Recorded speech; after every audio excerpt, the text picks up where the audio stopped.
Imagine this. You finally find the one person who makes life worth living. Your heart explodes with love for the first time. But in North Korea, that love is a death sentence. You have to choose.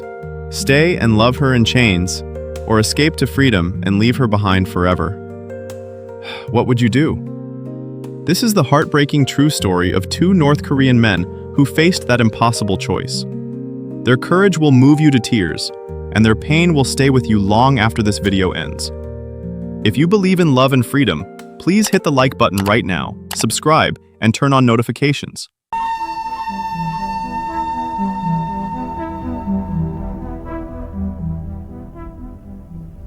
Let's begin. Min-ki was only 20 years old, but he had already lived a lifetime of hardship. Born in a small, dusty village in the countryside of North Korea, he grew up under the constant watch of the regime. Every day was the same, back-breaking work in the fields from sunrise until long after dark. There was never enough food. Hunger gnawed at his stomach constantly. The government told him this was paradise, but Min-ki knew it was a prison. One cold morning, the authorities came. They had orders. Young people like him were being reassigned to labor camps to serve the dear leader. Min-ki didn't want to go. He begged to stay with his family, but in North Korea, no is not an answer. Soldiers forced him onto a truck, and he was sent to a remote work camp in another province, a place where hundreds of young men and women toiled in the fields and construction sites under armed guard. It was there, in that sea of gray uniforms and tired faces, that Min-ki first saw her, Mi-hye. She was 19, with gentle eyes that still held a spark of life despite everything. She worked in the women's section of the camp, carrying heavy baskets of rice and vegetables. Their eyes met across the muddy field during a short rest break.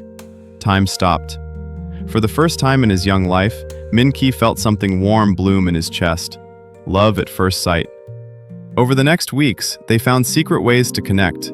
They would steal glances while working. During rare moments when the guards weren't looking, they would whisper to each other. They held hands behind the storage sheds, their fingers trembling with fear and excitement. "If they catch us," Mi-hye whispered one evening, "they will send us to the political prison camps. We will never see each other again." But love gave them courage. They dreamed together in those stolen moments. They talked about escaping to the free world, to South Korea, and maybe even America, where people could love openly without fear. They imagined walking together on real streets, eating warm food, raising a family. "We will be free," Min-ki promised her. "We will love each other without hiding." They planned carefully. They saved tiny bits of food. They listened to rumors about the border. One night, they agreed on a meeting point near the edge of the camp.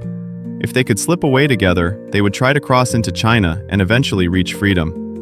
The night came. Min-ki waited in the shadows, his heart pounding. Minutes turned into hours. She never arrived. He couldn't wait any longer. With tears burning his eyes, Min-ki made the agonizing choice. He escaped. Alone. The journey was hell. Hiding from patrols, nearly starving, crossing dangerous rivers. But he made it. After months of struggle, Min-ki reached the United States. He was finally free. Only later did he learn the devastating truth. Mi-hye had tried to meet him. She slipped out of the women's tent that night, but guards spotted her. They caught her immediately.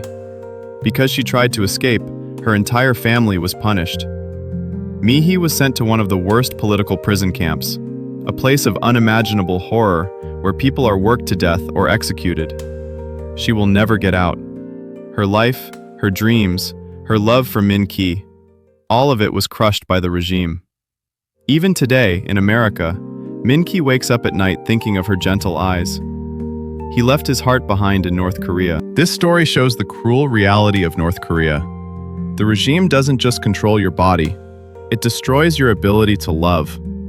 Young people like Min-ki and Mi-hye are treated like property. Their dreams of a simple, loving life are considered treason. This is why so many risk everything to escape. Freedom isn't just about food or money. It's about the right to love openly and build a future. Sung was 35 years old when his life changed forever. His story was even harder. From childhood, he knew only suffering. During the Great Famine, his parents were taken away to a labor camp for, quote, anti-state crimes. They never returned. Sung was left with his grandfather, who died of starvation when the boy was just 15. Alone in the world, Sung was sent to a youth labor camp where they, quote, re-educated teenagers through endless work. After that, it was construction site after construction site, back-breaking labor, dangerous conditions, little food. Sung never had a family of his own. He never had a girlfriend.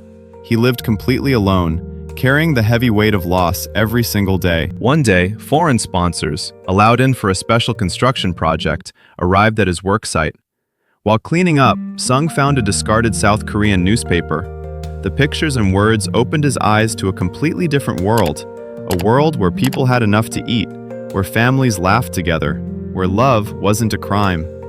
For the first time, Sung understood what real life could be. He decided he had to escape.